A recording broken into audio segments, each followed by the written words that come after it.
Okay, hey guys, I'm going to confess something today. I do not like to work long hours. I don't like to work 40 hours a week. Why not? Well, as if that needs an answer. I don't have as much time to do fun stuff, mountain bike, hang out with my partner, my kids. So, when I get to about 25 or 28 hours a week, I'm good. That's enough for me. And I don't mind working hard. I'll work extremely hard, but I don't like this 40-hour-a-week concept. And going back into my career, I don't know when the last time was that I worked a 40-hour week. Now, when I tell you this, that might bring up a question, right? What's the question? How do you make enough money? Yes. How do you survive if you only work part-time? Well, here's the thing. Even though I work part-time, I generate a full-time income. So I work part-time, but I make a full-time income. In this video, I'm going to show you how I've managed to do this because I've done it on purpose. And to put it very simply, when it comes to working with clients, size matters. Different clients will pay us different amounts of money for the same basic work. And I have found the larger the client, the larger the budget. When we work with clients that have bigger budgets, it means that we don't have to work as hard, which means we don't have to work as many hours. So here's the thing, over time, I have learned that there are basically 3 different types of clients out there in client world. To provide an example of this, I am going to introduce a character named Alice. Alice is a baker, she has a small business. She's also a vegan, and she was frustrated for a long time because she could not find a vegan chocolate chip cookie that was any good. So she made her own, came up with a recipe, and it was delicious. Her friends loved it. She started doing farmers markets, stuff like this, and she realized that she needed to kind of kick up her game a little bit and do some branding. And part of her branding, she hired an illustrator, and let's say that's illustrator's you. So you were hired to do an illustration of one cookie, and you worked out a budget a little bit less than what you wanted, but she said she would give you $200, and you're a vegan, you love her cookies. She gave you some cookies as well. So you decide to do it, and turns out great. It's a digital watercolor or something like that, and she puts it on her packaging and off to the races. That is one type of client. Alice is the smallest type of client, a one-person operation, a business startup with a couple people that have very, very limited budgets. Those types of clients are all over the place, but they do have a pretty restricted amount of money to spend.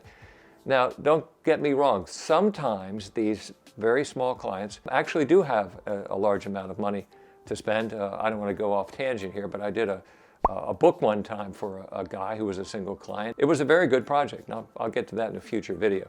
Oops, my producer, what? Oh, I always forget this. Hey guys, if you like what I'm talking about in this video, if it's useful, please subscribe. And even if you don't subscribe, I absolutely love the thumbs up. So getting back to our story. So Alice is an example of the first type of client, which is just a single person, a small business. Could be an inventor, someone has an idea, a coffee shop, something like that. Okay, good. The second type of client is a medium-sized company or an ad agency, a company with 100 people, 1,000 people that works for them. Let's try to fast forward things and let's get back to Alice. So Alice has been, let's say, very, very successful. She's going to be selling her cookies into some specialty grocery stores and gourmet shops and stuff like that. She goes to an ad agency that specializes in packaging design. She needs a good, solid package design so that she can really market herself to these gourmet stores and stuff like that. So, of course, they're going to go out and they're going to hire a food illustrator, which is you, one of the best around. So they hire you and they give you a budget. And the budget is $1,500. And that is a realistic budget to get from an ad agency for an illustration of this type. So we've gone from a $200 budget for one cookie illustration to $1,500 for a similar illustration. Now, it will take a little bit longer working for this ad agency. They're going to cycle it through more, there'll be more iterations, there'll be more tweaking, but it's not going to take that much longer. The budget has gone up 7 times, 700%. This illustration is not going to take 7 times the work to create it, okay? So that's the second type of client.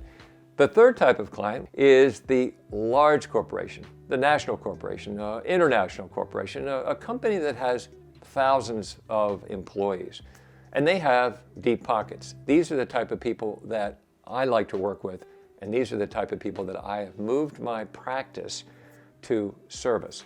Okay, so let's get back to Alice. More time has gone by. She's been very successful. She's even in grocery stores. And she catches the eye of a large international corporation, Campbell's Soup. Why would a soup company be interested in cookies? Campbell's Soup has a subsidiary, or I don't know, some other offshoot, Pepperidge Farm. And Pepperidge Farm sells a lot of cookies. As a matter of fact, do you have a package of them? You've probably seen these in the store, and they always have an illustration of a cookie. Actually, they have a couple cookies on the front.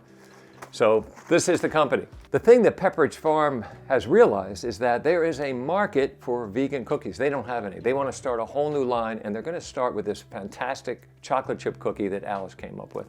So they buy the company from her.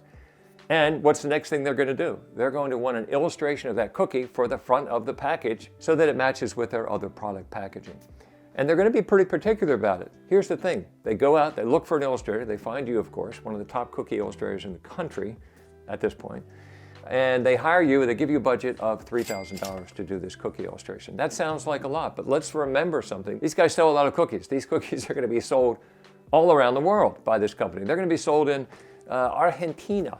They're going to be sold in Paris, in Le Senegal, in Chicago.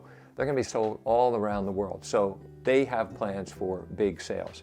Let's review here. We've gone from a budget of $200, small client, budget of $1,500 for one cookie illustration, medium-sized client. Now we're up at $3,000 for a huge corporation. That is a factor of 15 times. The budget has gone up by a factor of 15 times over the course of these clients. Now here's the thing for us as illustrators. We can work with lots of these small clients. I mean, you can find them everywhere. Fiverr, Craigslist, Upwork, freelance.com, et cetera, et cetera. They don't have a lot of money to pay, and they don't want to pay a lot of money. Or we can market to and try to find the clients that have deeper pockets. And that is what I have done over time, and it's been highly effective. That's why I can work part-time and generate a full-time income. As illustrators, we'll get contacted by DM or text or phone call or email. It is surprising how many times that I will get called. I'll just pick up the phone. I get a lot of emails to start projects, but I'll get a call about a new project from somebody. I don't know who they are. I don't know who their company is. And if I'm sitting at my computer or have my phone around, as I'm talking to the person, I'm finding out what their company name is, and I'm going on their website and looking at this company. I'm evaluating how large a company it is. If it's a large company, I know that if I start talking about money, I can probably charge them significantly more than a small startup. Now, as time goes on and I do more videos, I am going to be talking more and more about some of these marketing subjects, because marketing really is just so important to us as illustrators. This really gives, I think, a very, very good example of what I've had in my experience, that working with the larger clients really can substantially change your income and change how hard you work. I will say one final thing about these large clients. I have found them to be surprisingly good to work with. Now, I've worked with small clients that are good to work with too, but in general, I find that these large companies, they're professional, they're fair, they're nice, they pay you. Sometimes it takes a little effort to get through their payables departments, but that would be pretty much the only negative. I generally find that they are the best clients to work with. So that's been my experience. If you have had similar experiences or different experiences, please enter them in the comments below, and I would be glad to respond to those. So I hope you found this video to be useful, and as I always say, I hope to see you on the next one.